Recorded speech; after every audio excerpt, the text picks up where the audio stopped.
You have studied where we are, where we have come, and give us kind of a status report on feminism. You know, feminism with a big F.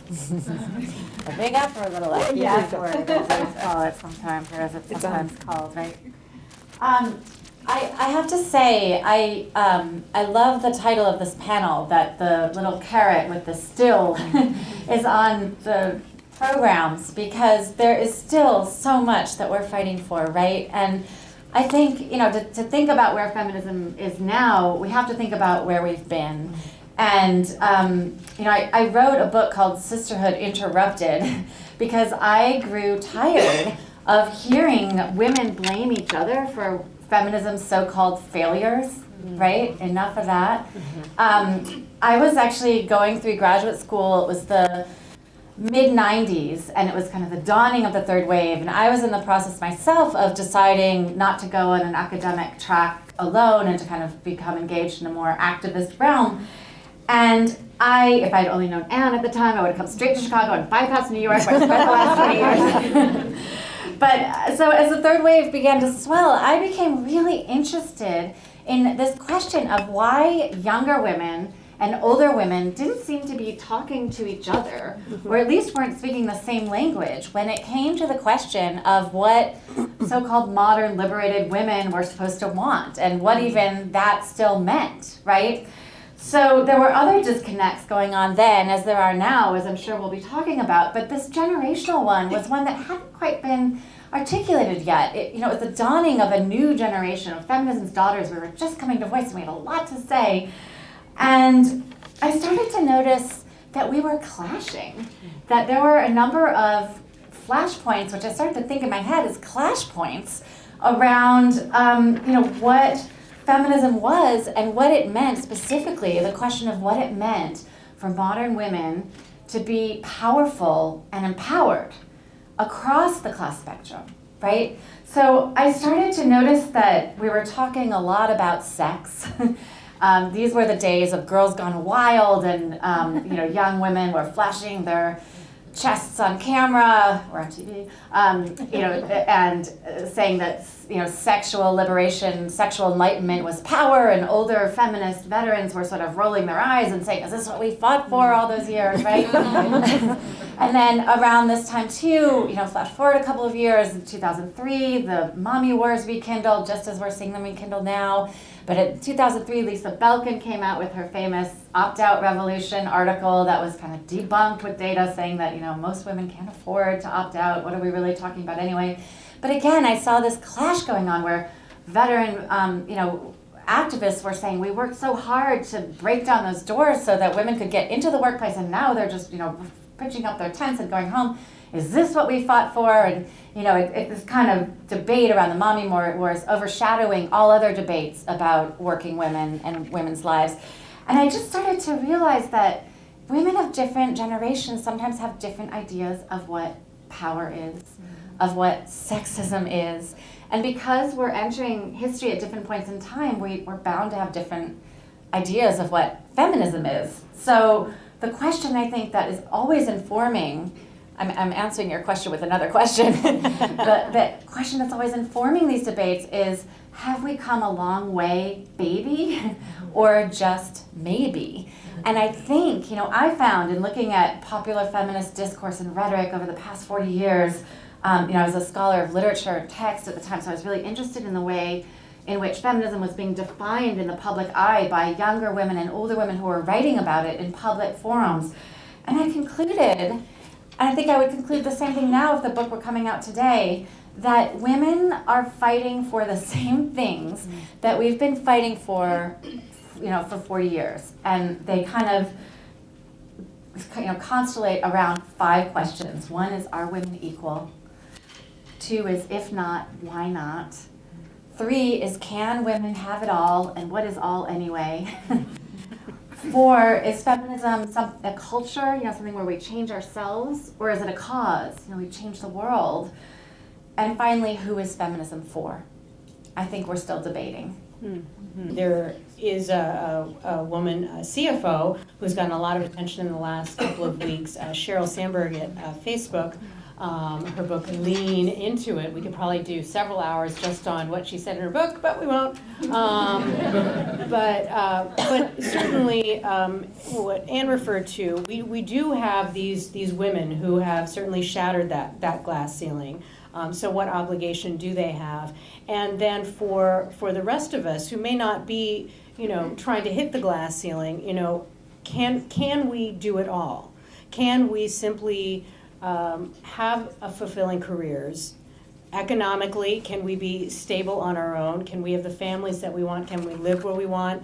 That can we have it all question is still relevant, and certainly in any order. I don't know who feels moved to answer that, but can we have it all? Is that attainable, or have we made that all too inaccessible? I have a lot to say on this one. Deborah, I am the mother of 3-year-old twins, and I work, like so many of us.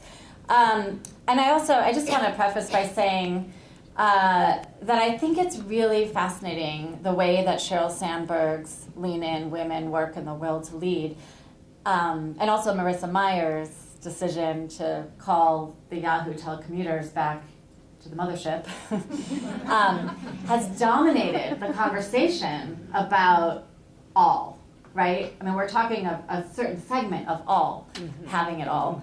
And I think that tells us something about what kinds of issues capture the national popular imagination around feminism, again and again and again. I think that's a challenge that we have. How do we break through that din to talk about, different stories?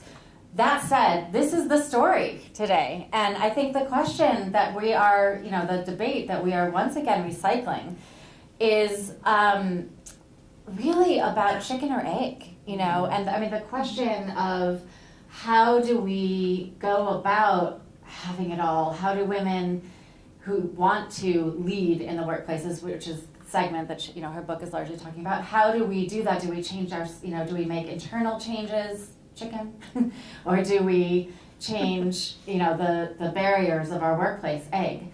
And I think, this question of having it all is so often looked at on a microcosm, on a personal level. And my generation in particular, that kind of came into feminism thinking that a lot of the wars were won, are having personal meltdowns when we get to the point in our careers. Maybe it's when we have children, maybe when it's when we realize for the first time that man is being paid more for the same job than we are, but we're having personal meltdowns. And we're trying to now address, I think this conversation around Lean In is a lot about addressing structural problems with personal solutions. So that's, a framing that I am always kind of urging us to push back on and look at how it's chicken and egg. It's the whole darn messy farm, or the whole omelet, or whatever the metaphor is. That said, I think too, it's also interesting. A younger colleague of mine, Courtney Martin, wrote a beautiful piece at CNN about men needing to lean in at home. And I think that part of the question, right? Isn't that the piece of the debate that's missing? Yeah. I think only when men lean in at home, and as Sandberg herself, has been credited to say, when women run half the companies and half the countries, and men run half the homes, then we'll have an equal world.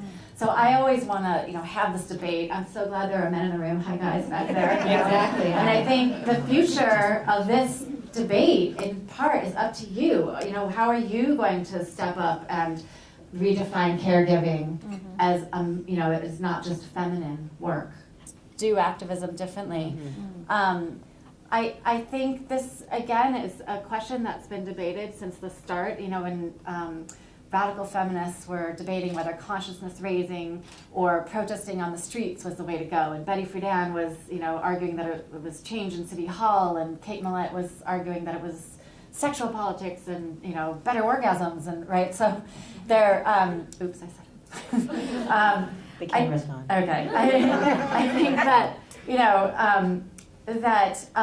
this conversation again cycles, and one way that we're having it anew is the prominence of internet activism, right? And what is that? Is that changing heads? Is that changing minds? Is that changing worlds? What effect is that really having? I think in so-called third wave feminism, we see all sorts of debates between older and younger feminists going on. And there was an article that came out in 2010, I think, in the Campus Progress publication called "Younger Feminists to Older Feminists." If you can't find us, it's because we're online, And sort of like touche. But I think that with the Arab Spring and with the Occupy movements, we've seen the way that the internet has kind of given a new spark to activism in ways that we could never have envisioned, and in ways that I won't even imagine what kind of activism my daughter and son are going to be doing, technologically empowered as they'll be. I think there's still, though, a lot of activism going on the ground, and instead of, kind of seeing activists as these kind of larger-than-life superheroes as they once were, perhaps, in the dawning of the 60s and 70s, is an era that I think, I, for one, feel nostalgic for. But I think we're finding people finding activism on the ground where they live, and that we're seeing a lot of choices that younger people are making about what professions to go into or what work to do. We're kind of seeing a new generation of activists out there. And I'll just stop there. Yeah, I think. Am I on? Yeah. Yep. I think there's so many ways to answer this question of what can we do and what do we do right now. And I think we all have this huge passion and desire, those in this room, to change both head and world with our one wild and precious life, so it's always a question of prioritizing. I am currently working with this organization called the Op-Ed Project, where our aim is to diversify the range of voices we hear from in public debate, starting with more women's and with underrepresented voices, in particular underrepresented women. And I, this morning, opened my email. I feel your phone burning in your pocket as I say email. To find a really wonderful op-ed that was being disseminated by friends at the Women's Media Center.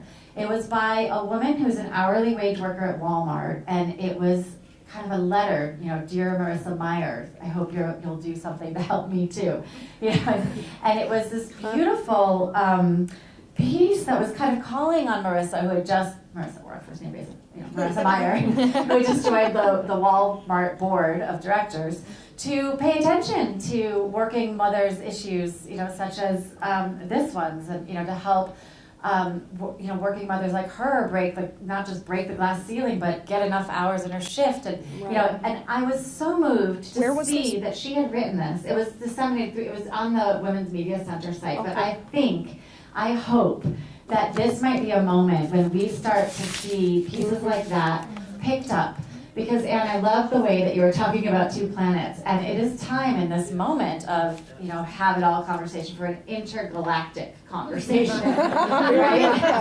Yes. And I was just, so happy to see that. So what my sort of what can we do now is get people talking who don't talk to each other, get people writing, come to your own voice, and learn to put your opinions out there so that we can change who narrates the world. Mm-hmm. I think the reason I paused and fumbled and tried to pass the mic on is because I think that as I write this in my book, can I just read a sentence? Is that yes, okay? You can. Humor me.